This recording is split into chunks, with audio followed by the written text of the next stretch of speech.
Hi, welcome back to the Personality Hacker Podcast. My name is Joel Mark Witt. And I'm Antonia Dodge. Today is kind of a special podcast for us. We've been doing this podcast for 300 weeks straight. So this is our 300th podcast. Been doing this since, I guess, January of 2014. Is that right? Yep.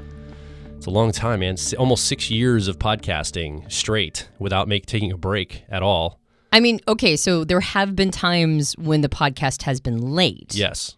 And we've backdated it. We're perceivers. I mean, come on. Well, but speaking to that, I think it's kind of amazing. I mean, I'm going to be really self-congratulatory here, like unabashedly self-congratulatory when I say that I kind of can't believe that you and I, as two E&Ps, I know, have managed to get a podcast out every week for 5.5 years, almost 6 years.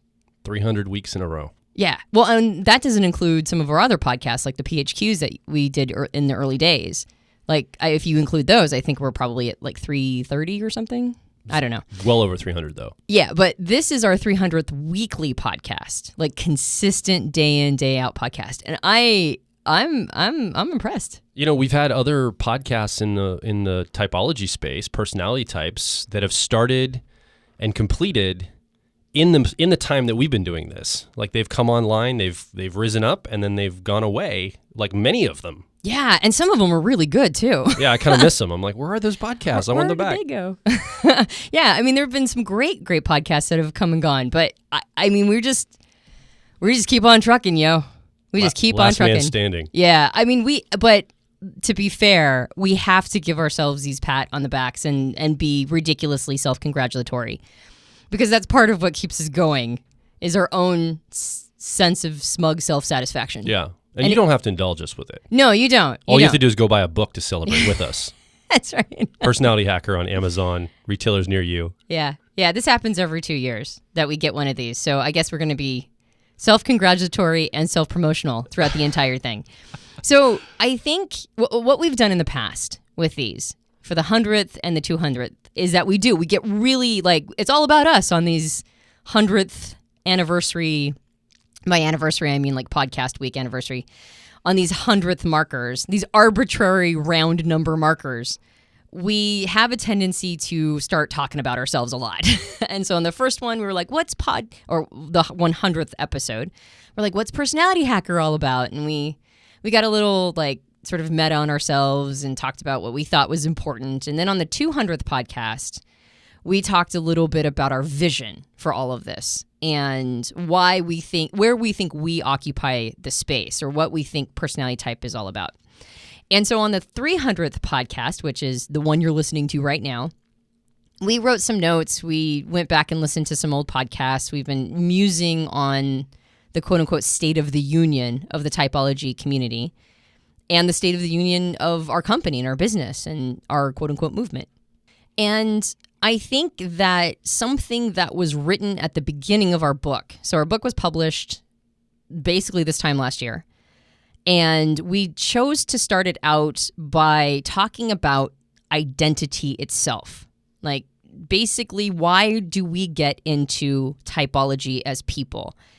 And a big piece of it is because we're trying to understand ourselves more. Like, we are fascinated by who we are, how we operate, how we're wired. And that makes sense since we feel the cold consequences of all of those things in day-to-day life. So of course we're fascinated by ourselves. We are the root of all of our behaviors, and we're the root of all of our blessings and curses. Like, it all comes from us. And we got to be there the whole time.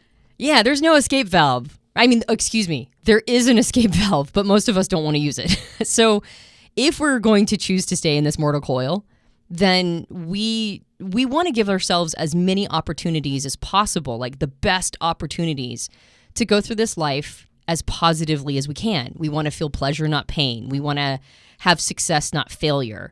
We want to have good, enriching relationships, not loneliness. And so the elements that we can control, we try to. And there's a percentage of the population that's smart enough to realize that if I get really good at understanding me, the person I travel my whole life with, if I get really good at understanding that person, then I have a much, much better shot at getting all the things I want because I'm the source of all of it anyway.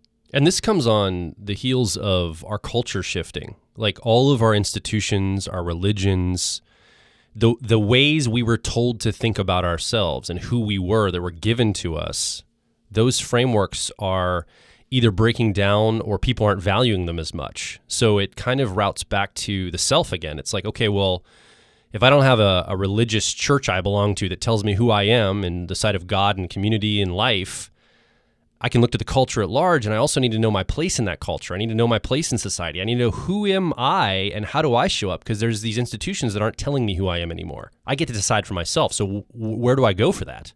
Well, and looking at this even one layer in, those institutions like religion, I don't think religion is necessarily dying. I think it's reinventing itself. Transmogrifying. Yeah, exactly. And the sort of this new generation of people coming up might be quite religious and quite spiritual and have deep beliefs and connections to God. And also, they don't want it to look like their grandparents' and their great-grandparents' religion. Like, not a 1950s religion. Yeah, this isn't your pappy's or your pappy's religion. This is something completely different. And what I'm noticing is that even in those circles, identity is becoming a big deal. Like, I almost have whiplash by how quickly Christianity, or like evangelical Christianity at least, I mean, I know that there's like a gajillion variations of Christianity, but evangelical Christianity has adopted the Enneagram in a way where I'm almost shocked by how inculcated it is so quickly. So even those institutions that are redefining themselves, like you said, transmogrifying, even they're getting that the identity piece, us understanding who we are, is becoming the name of the game. So, like I said, we chose at the beginning of the book to talk about identity, and we think that identity is going to become like the next big business, if not already. Like we're already, I mean, I feel like I'm seeing like the beginning of the hockey stick or the exponential growth curve. I can already see, like you're the person who is really good at spotting business trends.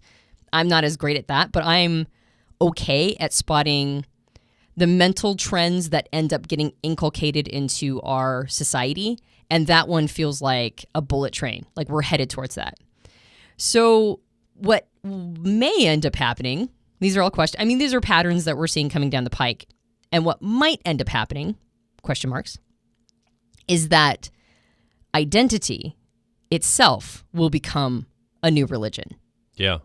Well, I think you're also, just to kind of give some tangible examples of what you're talking about, Antonia, for you listening, identity is the center point. You think of an influencer, like an online influencer that's a YouTube star or an Instagram star, somebody that has an identity online. They show up in a certain way and they're projecting a persona out there to the world. And they're basically capitalizing upon their persona. Who they are is how they're generating attention and often value exchange and actual cash. Like, it's like a job in some ways. And we talked about that on a recent podcast about how to become an influencer. We did a 3-part series on that. And then you see places like the European Union putting these rules in place in Brussels to ensure that people give companies consent to use their information, because what are we fearful of? Identity theft. We're fearful that someone could pose as us. And I know those aren't actually about who we are as people. Those are more outside of ourselves. But you can see the rumblings of this everywhere around the world, the entire globe, and we're trying to figure out where we all fit in this. And there are new rules and laws coming in place. There are new technologies enabling an individual to have a persona and to project their identity into the world. More and more people have their own unique individual voice. Most people can go online and make comments under YouTube videos or on social media. Everyone has a platform and basically a megaphone to speak forth what they feel is, their viewpoint. And so I think that all of these things are kind of rumblings where, as I look at it, everything becomes democratized. Like everything eventually becomes democratized. You start with the wealthy having it or governments having it, and then eventually consumers or the individual gets it. So like the camera that's in your cell phone came from a video camera, like a old school VHS camera. Like that was the old iteration, but that came also from video technology that was developed in the United States military, back in 50s, 40s, whatever. I don't know exactly the time. But basically like these things start with and like the space race, it was a government thing, and now it's in private companies' hands. And eventually, some people actually can send their cell phones to space in these like little homemade rockets. Like everything gets democratized. And I think identity has always been, obviously it's been personal for people. We've always had that. But often people have had their identity tied to some kind of an institution or a people group or some other place. Like I'm an American. That's part of my identity. I was born in the United States, so I'm a United States citizen, and I'm an American. And that's part of my identity. Well, what would happen, and my country decides things different than maybe the country across from us, Canada, let's say. You might be listening, you're a Canadian.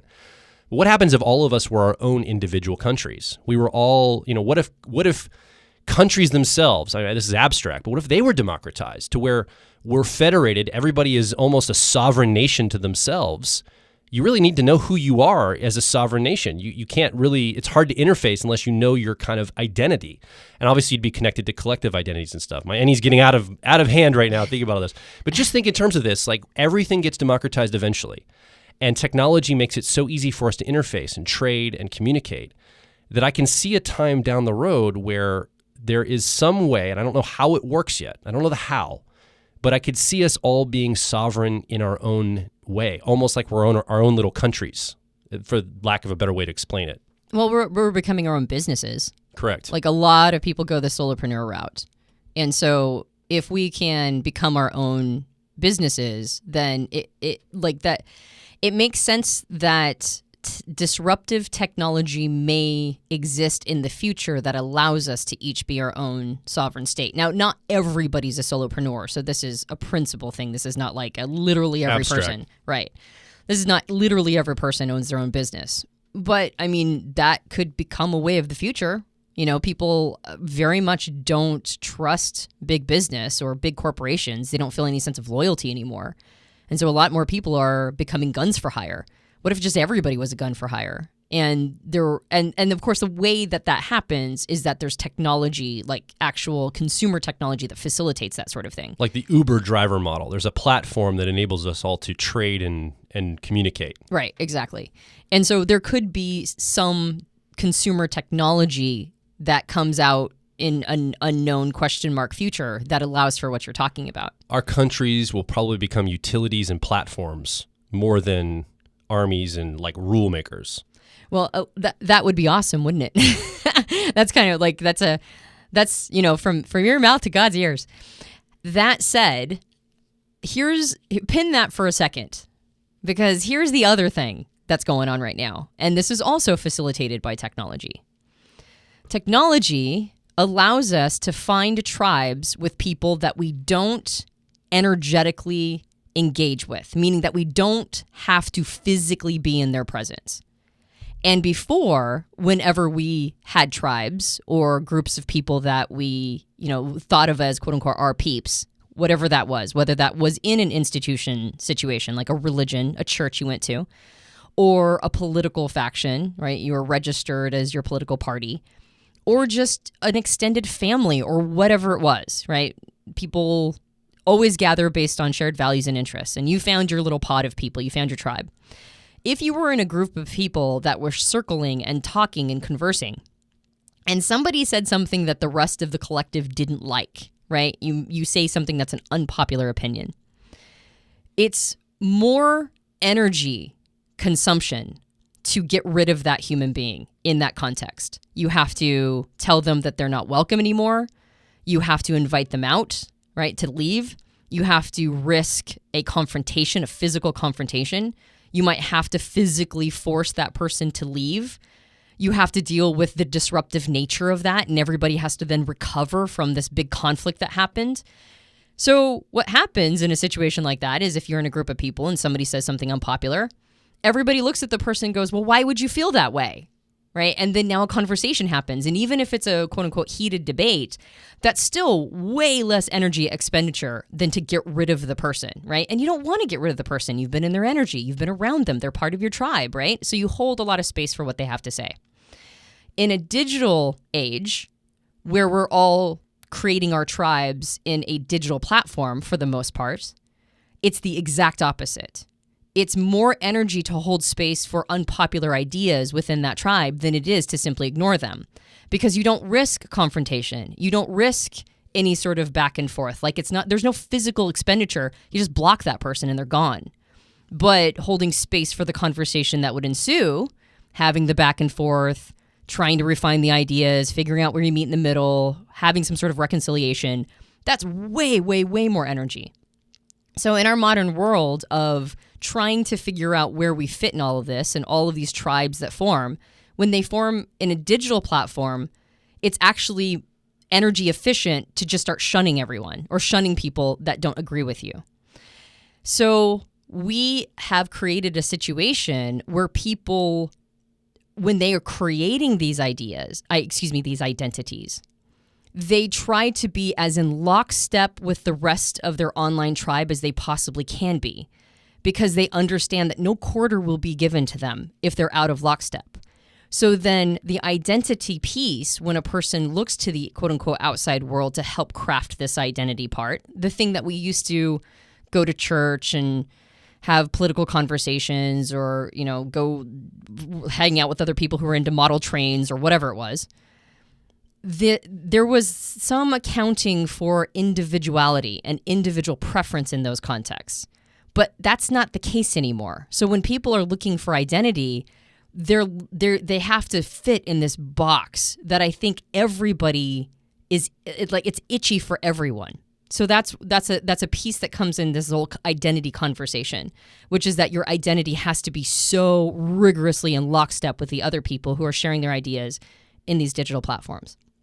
Okay, so pin that idea, and then let's go to the third concept, which is that when you have an idea, an identity that is crafted by others, and you feel like they'll boot you out at any moment should you have any individuality represented, or if your individuality is not necessarily, nobody's holding space for it, you can't self-approve, right? Like you get no sense of personal approval from yourself because you're not being true to yourself. So you can't approve of yourself. And anybody at any time could take some offense to something you say, and they're certainly not going to approve of the real you. So then this epidemic of insecurity just sweeps through everybody. Everybody's just so insecure because they know that nobody will accept the real them, because it's more energy efficient to simply pretend you don't exist, right? To basically just sort of edit you out of their existence. That's more energy efficient than to look at you and care about your individual feelings and thoughts and what's going on for you. It's easier to cancel than care. Aw, what a beautiful little soundbite. That's exactly it. It's easier to cancel than care. Okay, so now you take all of these things together, which is I'm having trouble finding identity in all of the old institutions. So I'm getting obsessed with it. I'm getting obsessed with what my identity is because I can't just follow a template. All right, the templates are all breaking down. And when I find an identity, like with outer world help, because all of us do that, none of us are 100% self-contained in our identity unless you're meditating at the top of a mountain constantly, with rats chewing off your fingers because you're so deep in meditation. The rest of us engage with the outside world. So the outside world has to inform a part of our identity. That's just like the ethics of ambiguity. So then we find something to lock ourselves into, but it's completely uncompromising, right? We have to hand our brain over to whatever is this codified sort of doctrine that's gotten even worse than the previous time when we were allowed to have one or two of our own opinions. Now we're not allowed to have any of our own opinions. And if you do, you have to find somebody who agrees completely with you. And then you've got the third piece, which is that kind of environment, that hostile environment creates extraordinary crippling insecurity in each person. So this is where we find ourselves. In our modern world. So here's personality types. Dun, dun, dun, personality types come in, right?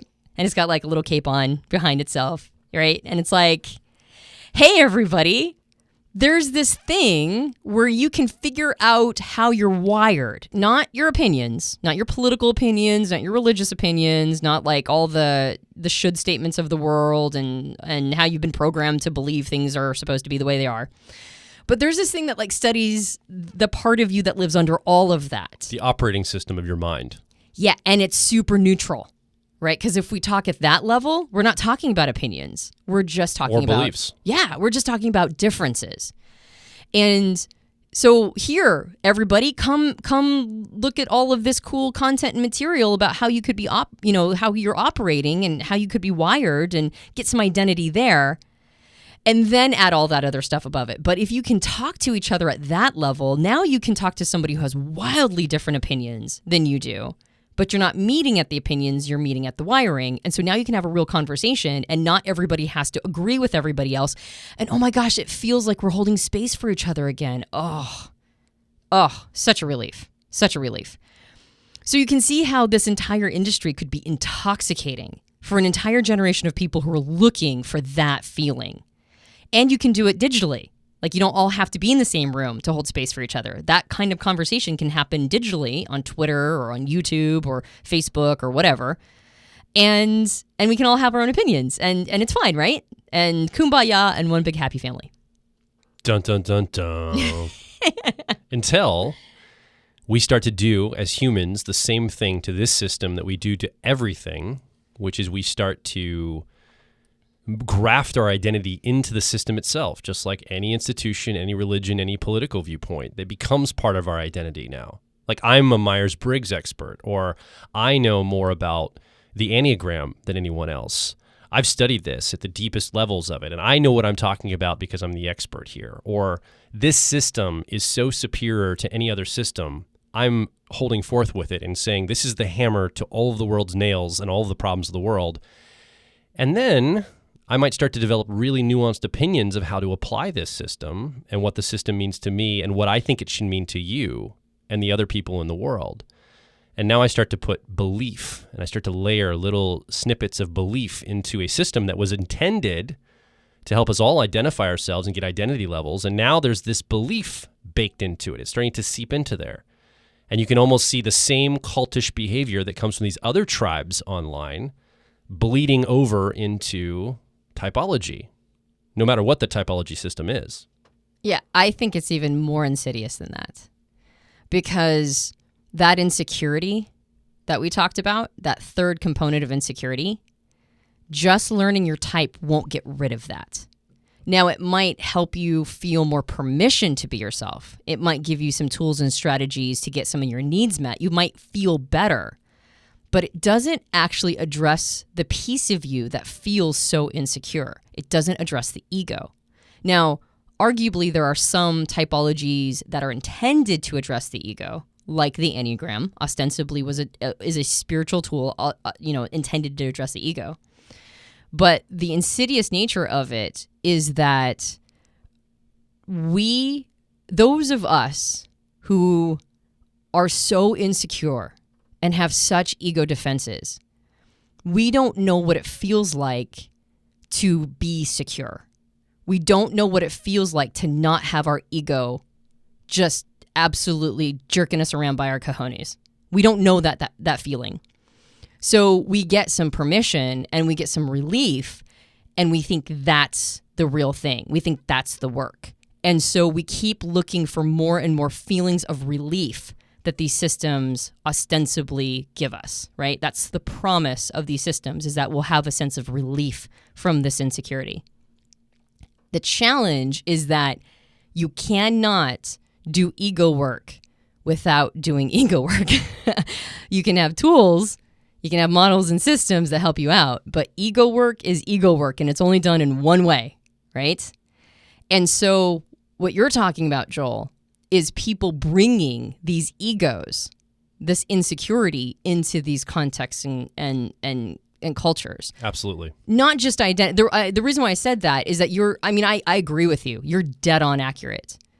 But I think it's not just this need for identity. It's this need to feed the hole in our souls that is been eaten away by the acid of insecurity. And so we bring this insecurity into these contexts. And instead of using the tools, not just for a sense of relief and not just for a sense of like permission, we get those hits, but we don't take it to the next level, which is actually transcending them. Like that's actually the thing that gives the most relief, a lifetime of liberation, a lifetime of emancipation, is transcending the model. That's actually what it is. But the model is the way to get there. It's the training wheels to get there. But in the type community, you can see this rampant insecurity. And I'm talking about all type communities, by the way. I'm not picking on any single one. Because the complete work is not necessarily there. And so there's the thing that we always do when we're terribly insecure. We go after each other. We try to give balms to that insecurity by becoming or positioning ourselves as better than, by creating hierarchies, by trying to get to the top of the food chain. And then, that's some of our techniques. Other techniques are attaching ourselves to people that we believe are at the top of the food chain and then fighting in their behalf, being their emissaries or their paladins. And then you end up with factions and cults, right? And I don't say this necessarily completely negatively because we joke all the time that we're a cult. I literally have a sticker on my laptop that says cult leader. Yeah. Yeah, like we talk about how we're an open source cult. It's a joke. It's just because that's what people project onto me. Yeah. I mean, it's like, and there's nothing wrong with, I grew up in a cult, and I know that that's like, sometimes I throw that around by going like, it was terrible. But the reality of the situation is now that I'm out of it, I look around and I'm like, I don't think I was the only one who was raised in something like that. I see them all over the place. So it isn't necessarily that like having little cults or little factions or whatever is the worst thing in the world. But I'm going to spin back to the beginning of the conversation. And this is where it all ties in. I am doing a shit ton of talking on the 300th podcast. That's cool. I like it. Okay. You're saying good stuff. Keep going. All right. Apparently, I've had ideas. I know I do a lot of talking anyway. And we were going to plan some stuff. You're like, just kick it on. I've got so much in my head. I got to go. So I'm like, all right, let's kick it on. Let's go. Joel is endlessly patient with me, and I truly appreciate it. Thank you. Okay. So I'm going to rope back to the very beginning. And in the very beginning, we were talking about religions transmogrifying themselves, changing sort of their nature. And I mentioned the whiplash I got with evangelical Christianity accepting the Enneagram. And you and I have mentioned this before, at least to each other. I have no idea if we've ever said it on the podcast, but you and I have in private conversations anticipated the time when typology would become a religion. And I think we're on the precipice of that. And what better way to illustrate it than for an actual religion to, at lightning speeds, adopt a typology that is becoming a center point of their teachings. Like, I'm sure that there are people who are religious out there who are like, no, it's not taking over Christianity, but I'm like seeing it everywhere. Well, you are online, YouTube and things like that, where a lot of people, and we are in this world, so we tend to notice, when you buy a new car, you tend to notice that car on the freeway. Maybe, but we also have sort of strings and tethers to evangelical Christianity because you come from an evangelical family. And your mom, 2 years ago, was like, yeah, some kid came to the camp and was teaching the Enneagram. And I'm like, they were? This was before I understood how big it was getting. And she's like, yeah, I don't think they did a very good job, but they certainly gave it a try. And I'm like, that was interesting. And then I started noticing it everywhere. Yeah. So it's becoming a thing, I think. And, we talked to Beatrice Chestnut, Dr. Beatrice Chestnut, who has done some work with Ian Crone. And Ian Crone's like a big dude in the evangelical community. And I think he was sort of a bridge to the Enneagram. Yeah. So he's following the Dave Ramsey model. It's a great way to make a lot of money because evangelical churches are so tied in to the Nashville and Grand Rapids publishing companies.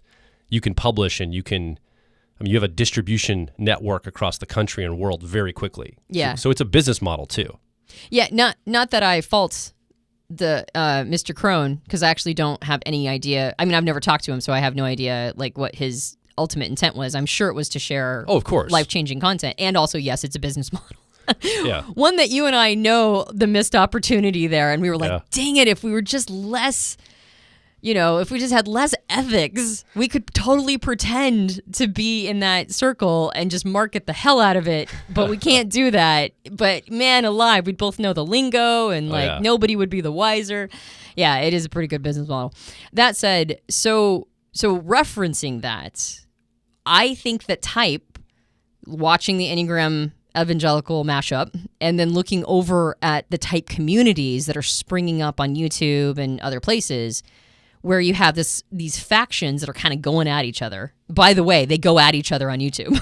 It's hilarious. Like reaction videos to reaction videos to reaction. It's like Eminem rap battles with like people he like disagrees with, except in typology. It's crazy. Yeah, my FE tertiary, my extroverted feeling 10-year-old or harmony 10-year-old just loves to grab popcorn and watch it. And then eventually I kind of feel icky. I'm like, oh, maybe I shouldn't be watching this. And then I move on, and then my FE tertiary goes, you should go see if there's any new comments under that video. And I'm like, okay, I'm just going to go check it 1 second. And then I'm like, oh, what am I doing? So yeah, there's a part of me, there's that like People magazine part of me that's just fascinated by all of this. But anyway, so there's factions, there's little cults jumping up.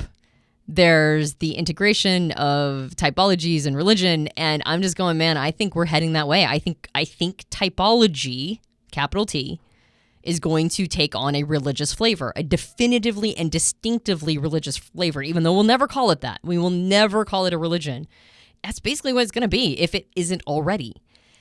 So I think a cult is a better word than religion. I mean, I don't know how you define the difference between those, but yeah, religion always feels more God-focused. Like it always feels like there's some kind of like spiritual or heaven at the end of it all or something. But cult, it can be secular. It doesn't have to be like spiritual in a tone. I would agree with that. I think, religion has, woven into the definition is the worship of a god. And also, one could argue that in typology, we do have gods, right? We have the god of the system, and then we have the god's prophets that we're all very loyal to. Well, and the god of the self, ourselves in a lot of ways. Absolutely. Oh my God, absolutely. So, all right, so the point of all this, I'm getting to it slowly, but here I come.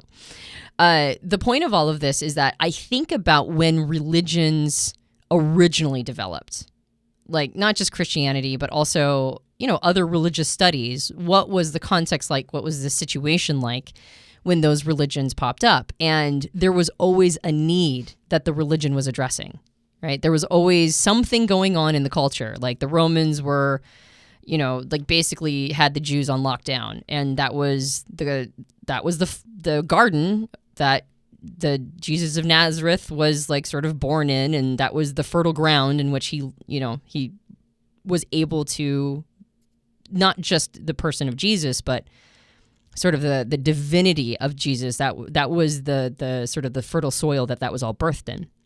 And then you see other religions that grew up at different time periods. And not that I'm like I'm not a theological major. I didn't do religious studies, but when I remember sort of my loose relationship with etymology of all these religions, there was almost always something that was a need that religion was meeting at the time, which is one of the reasons why it exploded. And of course, one could argue that Christianity was actually birthed during the time period of the Council of Nicaea and all that stuff. But the point of all of that is that there's a time period now where a need is becoming very, very clear. And this is something that very much feeds that need, the need of identity and security and feeling secure in one's identity and having a context where we can just friggin' have a conversation with each other without having it to devolve into all this nonsense and all that stuff. That's the need going unmet. And typology, at least for a time, promises relief from that. So if something's being birthed here, something that could get big, and maybe, I have a hammer, so all the world's a nail. Maybe this is not going to become a thing. Maybe there's no exponential growth curve in sight. But let's pretend we're right. When we go back and look at those religions and we go, if we're supporting or being an apologist for the religion and the people who started it, we're like, they were just different times and those people were human too and they had their imperfections. But how did this religion get so corrupt is always the big question. How did it become so corrupt? And I'm going to go back to, the original basics. I'm going to go back to what the religion was based on. We already see that right now. Like even in Myers-Briggs, there's all this, Myers-Briggs is kind of BS. Let's go back to Jung, the original source material. And it reminds me of my seminary days where it was, let's go back to the first century Christians. Let's not look at all the Council of Nicaea and all the Catholic Church's bullcrap that was globbed on us. Let's go back to the origination of it. And you can already see this happening right now in Myers-Briggs. It's crazy. Yeah. Have you read Psychological Types by Carl Jung? If you haven't, you have no business saying anything in the type community. Yeah, absolutely. So there's definitely already that piece. But the thing I'm circling the drain on for an extremely long amount of time, so here I'll get to it, is that we the people of the typology world are the ones who are the 30-something people in the little room at Pentecost, right? That the very first little gathering of the first century Christians at Pentecost. Like the typology community are those 30 people at the birth of a religion, right?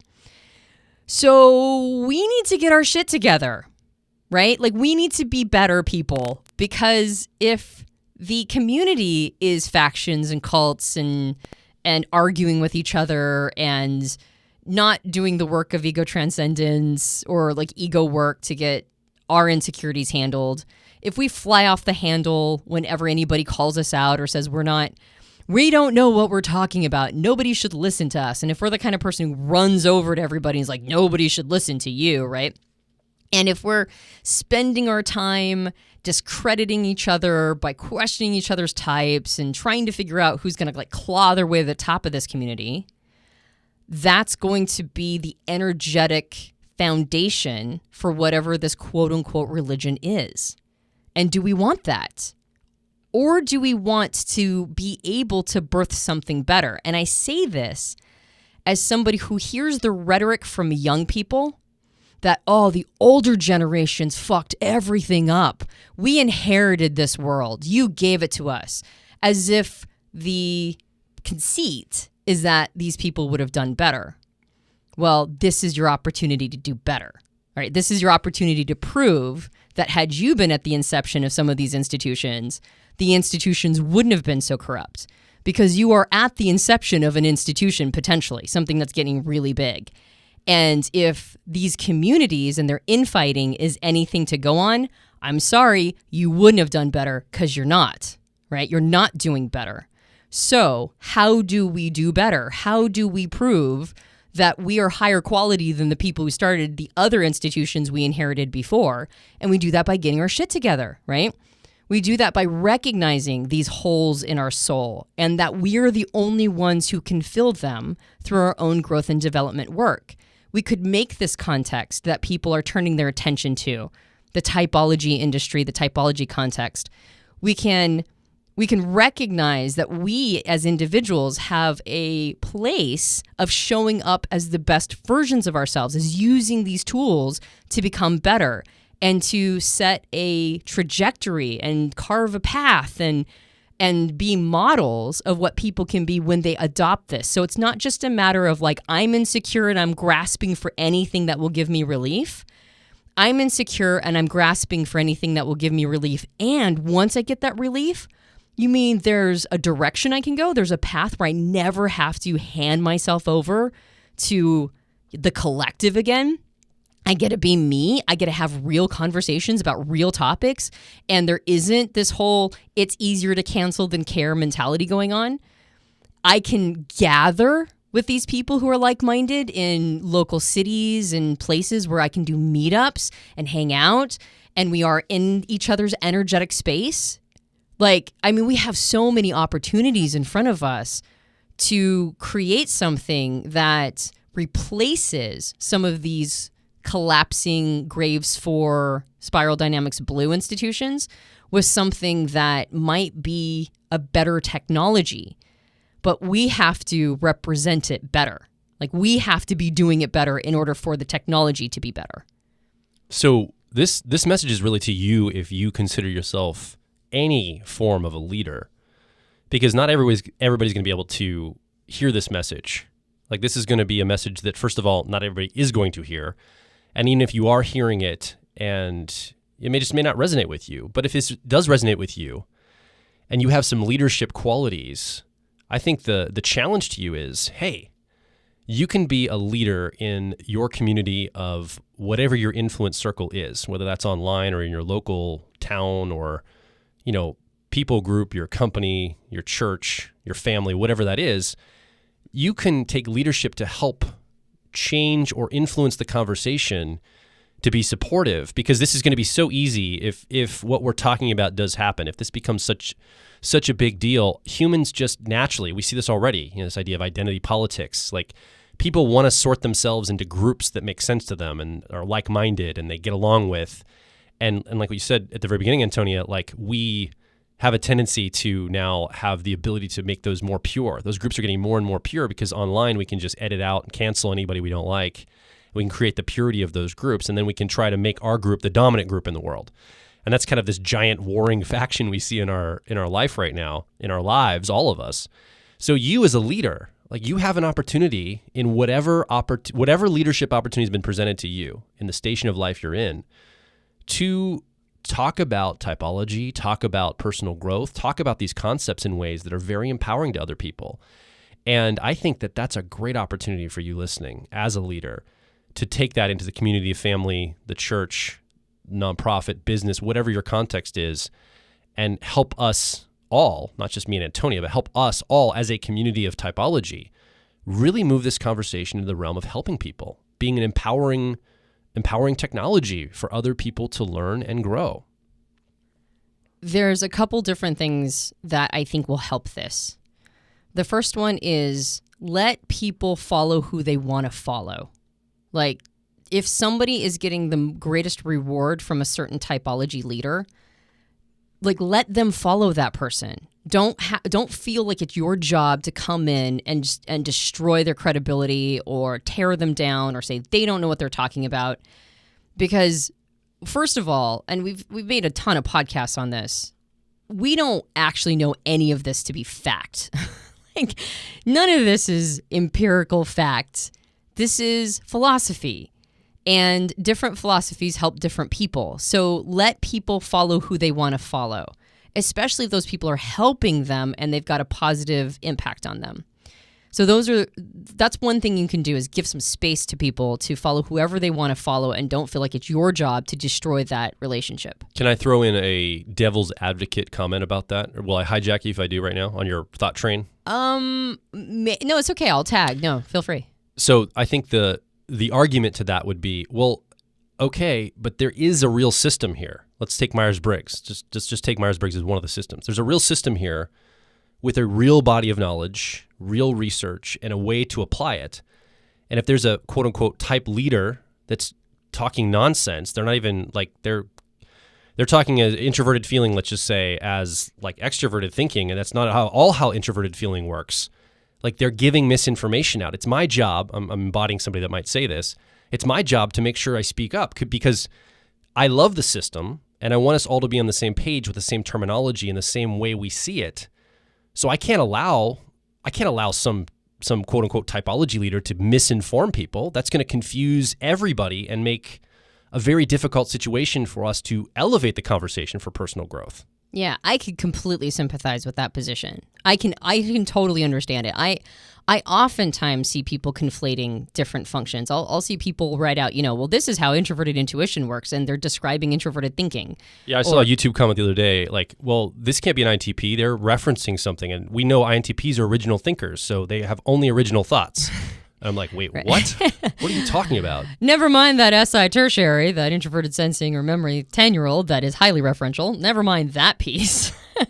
Yeah, absolutely. I can understand the frustration. And the idea that all of us are going to get on the same page is a fantasy. So, yes, it's a beautiful fantasy in which we're all singing Kumbaya, and it's a fantasy. It's not going to happen. So do we err on the side of running around and correcting everybody because our ego got all flared? Because this is a system, my ego loves this system. And my ego, because it's fallen in love with the system, feels a moral imperative to ensure that all other people are representing the system the way that my ego loves it, right? Do we err on that side?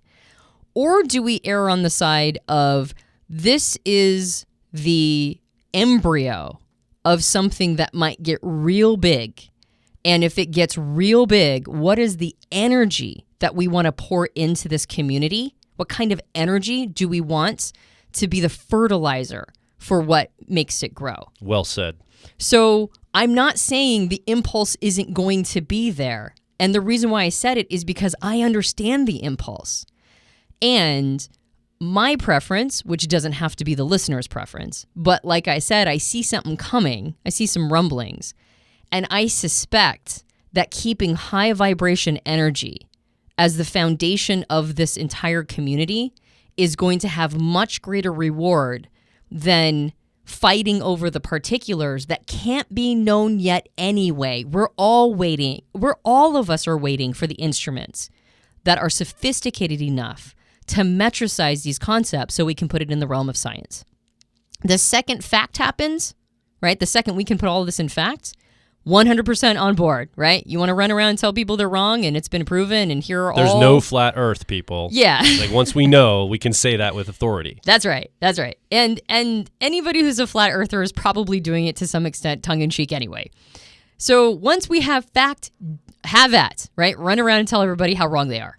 But until it falls in the realm of fact, really it's just which theory you like the best anyway. So are we going to err on the side of ego stabs and fighting each other, or are we going to err on the side of infusing beautiful, gorgeous energy into the community so that as it grows and becomes more sophisticated in its understanding of how type relates to fact, we'll already be on a hotbed, those hot burning coals of positive energy?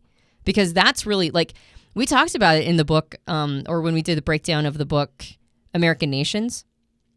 In American Nations, the writer, Woodard, makes a very compelling case that whoever landed there first, it doesn't matter if it was like 24 people, whoever lands at a place first sets the cultural tone of the millions of people to come later, which is why he calls New York New Amsterdam, because it was originally settled by people from Amsterdam, and it was only by maybe 24 to 36 people. It was a few dozen people.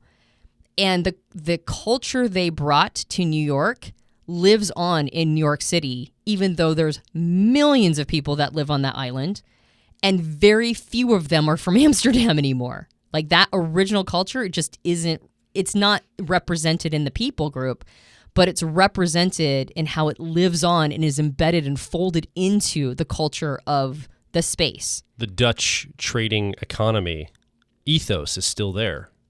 Exactly. 500, 600 years later. Exactly. So we're forming a culture right now. We're the first settlers of, not the first settlers of the community, right? We're the first settlers of the online version of this community. There's been other Myers-Briggs communities that predate the internet, right? Many of them. And that was a very fastidious, studious, sort of button up the front type of community. They were all people who, I mean, they took it very seriously, and they still meet in, many places, and they wrote all these papers. And I don't know if the young people know just how much research is out there from the people in the 80s, and 90s. Tons of papers are written on all this. So go do your research and go find them. But there was a community before, but we're starting the online community. We're sort of we're the New Amsterdam of the online type community. And the culture that we create here is going to be the one that probably lives on, not only online, but beyond, when it becomes a big thing. So what's that community we want to create? And I would say that it's more important for us to have good juju in that community than it is for us to argue about whether or not each person is factually right when the systems don't fall into the realm of fact to begin with. So what we're saying basically is that it's more important. What is more important than talking about the particular definition of introverted thinking and getting that exactly right and having us all on the same page? The elements of good juju, like you talk about, good energy being baked into what we're doing fundamentally, as we're talking about the accurate definition of, let's say, introverted thinking, as an example, that underpins a foundation of how all of these things get talked about, because the system, as we get measurement tools, might morph and might change and we might have new understandings, and some of our old understandings might have to go away. So it's hard to, if we have beliefs around those will have to be reevaluated, which will be tough.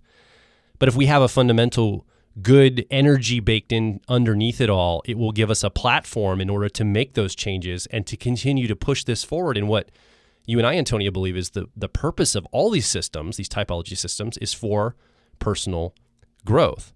So I would look at, from a religious standpoint, I just look back at the basics from the New Testament that I learned as a little kid that still apply even to this community being formed.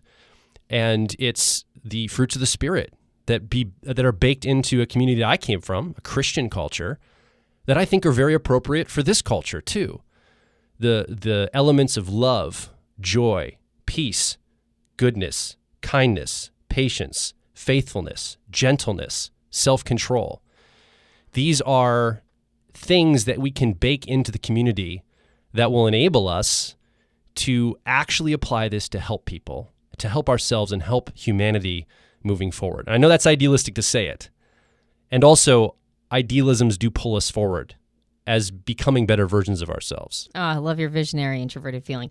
I think the other thing that I would piggyback on top of that is the bonus of prioritizing good juju over correcting each other is that if everybody's on the same page, when things become more open, when things become more metricized and factual, then the community at large adopts that new piece of information. You don't have ego now, you don't have defensiveness making it so you can't learn new information because your ego is all wrapped up in defending your original definition because that other person came at you about it and you put your stake in the ground and you're just not going to budge from that place because you're in a fight with this other person.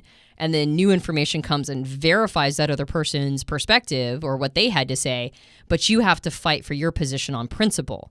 So all factions do in coming at each other and having this corrective calibrator gone wild mentality is that we actually get further away from factual information because everybody's invested in defending whatever they said first, regardless of whether or not it's fact. So good juju actually facilitates clarity and it facilitates higher quality content. This is very introverted thinking, extroverted feeling sort of polarity understanding, by the way. This is the thing that FJs and TPs kind of get. But if we can stop coming at each other, then when refinement happens, we are all on board. We're like, oh, that was how it worked. Cool. And we don't have our egos all wrapped up in defending what our erroneous perspective was to begin with. So yeah, I get the desire to come at each other. And also it's completely ineffectual. So that's the first thing. And the second thing I would say is gather in physical spaces. Do meetups. When you run into people that you like online and you're anywhere in close proximity, take the time and effort to meet up with them. Because the other thing that I believe that typology can help with, and maybe we'll make this into a podcast in the future. Actually, our friend Kristen Ramos just recorded a podcast on loneliness. And loneliness is becoming an epidemic, and it's everywhere. Like we were talking to our friend Dario Nardi when he came to our Profile Training events in DC in May. We were having dinner, and he was talking about working with a company in Europe that studies loneliness. And I'm just seeing it everywhere now. I think I probably have seen the word lonely in content about 20 times in the last 2 weeks. Loneliness is a massive epidemic. And I think one of the things that typology does is also gives us relief temporarily from a feeling of loneliness because we can self-understand. And that takes a little bit of loneliness away. And then we can go online and find other people of our same type. So even if those people are wildly different in their beliefs or opinions, because they're wired like us, we go, oh, I feel understood. I feel less lonely. But it's a snack, not a meal. It's a quick hit. The only way to actually solve loneliness is to physically be in each other's presence because we are animals, we're creatures, we're physical beings that require the energetic interchange of other physical beings, other sentient beings. Like that's why having a dog around makes you less lonely. Like you need to be physically in each other's presence. So use this community as a tool to gather and to talk and to remember what it was like when it was less energy to hold space for somebody else than to simply ignore them. Remember what that felt like. Get into a more physical tribe sort of space. And one of the things that we're trying to do at Personality Hacker is promote that. Like, look for opportunities to physically gather. We're turning a lot of our big programs into live programs, like 5-day events and seminars, which we hope are our goal is to make them game changing. Not because of the content, but because of the gathering. Like, just physically being around a bunch of like-minded people is such a game changer for people. I mean, it's insane. They'll have life-changing experiences just because they're hanging out with other people that are into the same thing that they are. Right now, it's massive. So we're trying to facilitate those. We're also doing lots of meetups. We do meetups like probably, I mean, every time we travel somewhere, we try to have a meetup. So use us. We created a platform. We have an ability to gather people together. Use the hard work we put into doing that to help you get a need that your soul has met, which is physically gathering with other like-minded people and find friends and people that you can hang out with again, because they're all going to come from the same city or approximate area, and then meet up after we leave, right? Make it a regular thing and physically getting each other's presence. And I think that is so powerful. And that helps create that good juju, because remember, a lot of these communities are online and digital. And so it's easier to come at somebody than it is to hold space for them in a digital context. But the more you're physically around people, you'll remember that that's not how reality works. It's less energy to hold space for somebody's opinion in real life than it is to cancel them. So remind yourself of that by gathering on a frequent basis. Well, there's actually a few self-organizing groups around the world that we've heard of, that the reason we heard of them is they use our podcast as a foundation for this, but you could certainly do it with some other material. But they basically take the podcast of the week and they get together at a coffee shop, a restaurant, a group of people, and they just use the podcast that came out that week as a discussion starter to have conversations around topics and kind of expanding upon what we talked about in this podcast. I thought that's a really cool idea. There's a couple in Europe, there's one in the middle of this country, and I'm sure there's more that we're not aware of.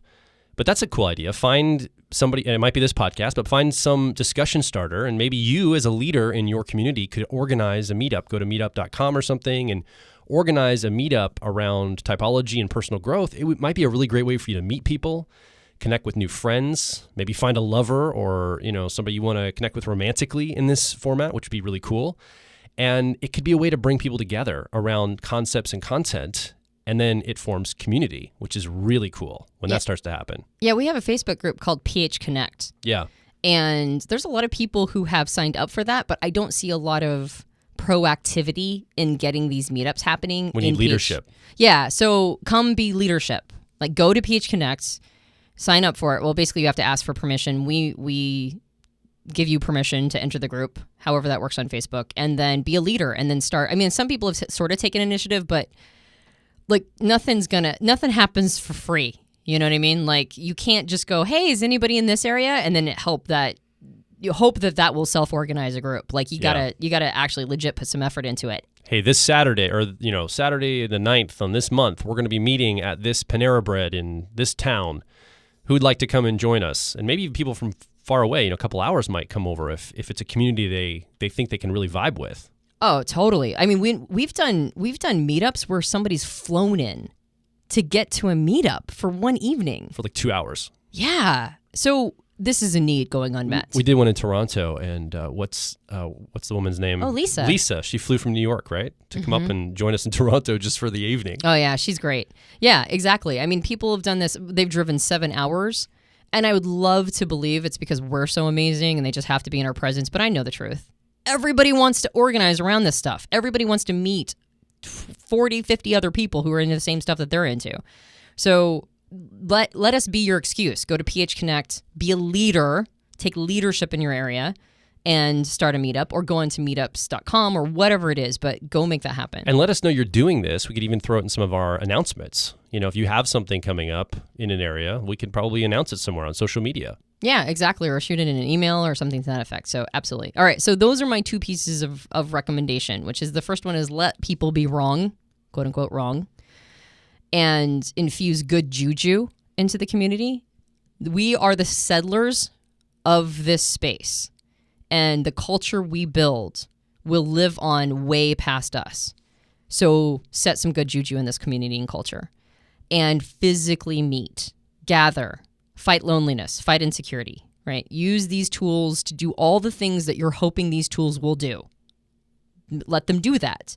Let them not just give you relief from insecurity, but actually look at ego work. And we talk about ego work in our podcast all the time. So just, go check out the different resources we've given on ways to do ego work using the system. But let it help you transcend all of this and not just give you permission, but give you peace.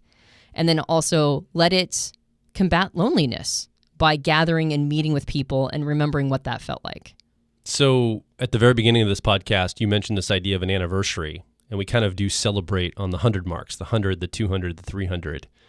And actually, the release date of this podcast tomorrow is our anniversary. It's the anniversary of when you and I met. Yep. And then we also got married on that same day, 2 years later from when we met. So it's interesting. This coincided, the 300th podcast, almost to the day of us being together and an anniversary that we're celebrating.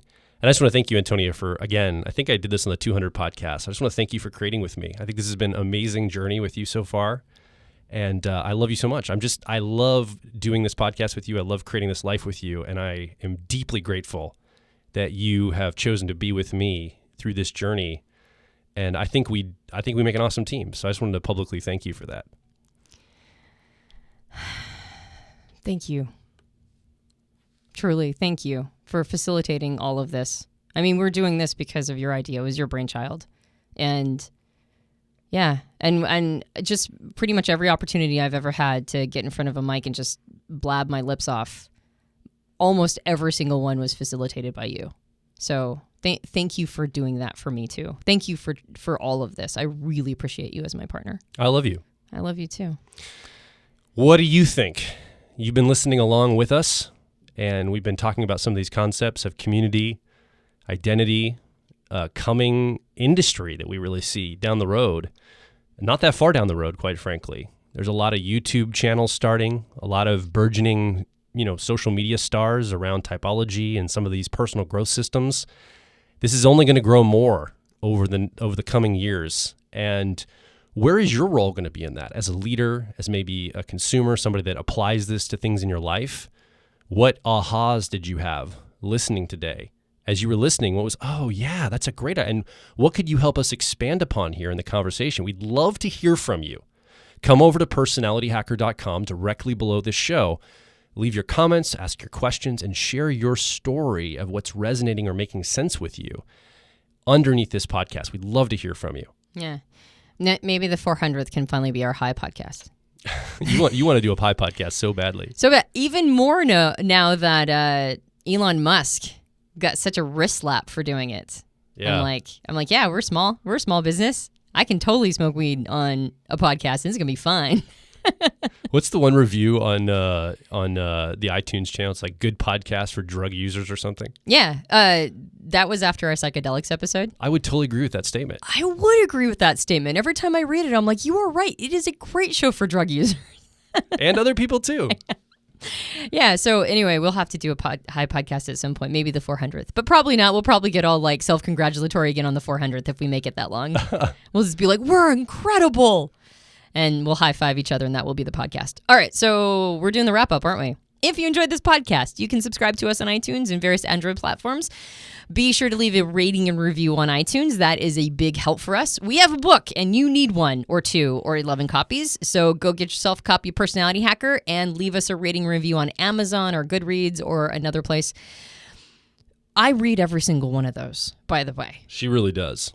I refresh on a weekly basis. And she reads them out loud to me. I do.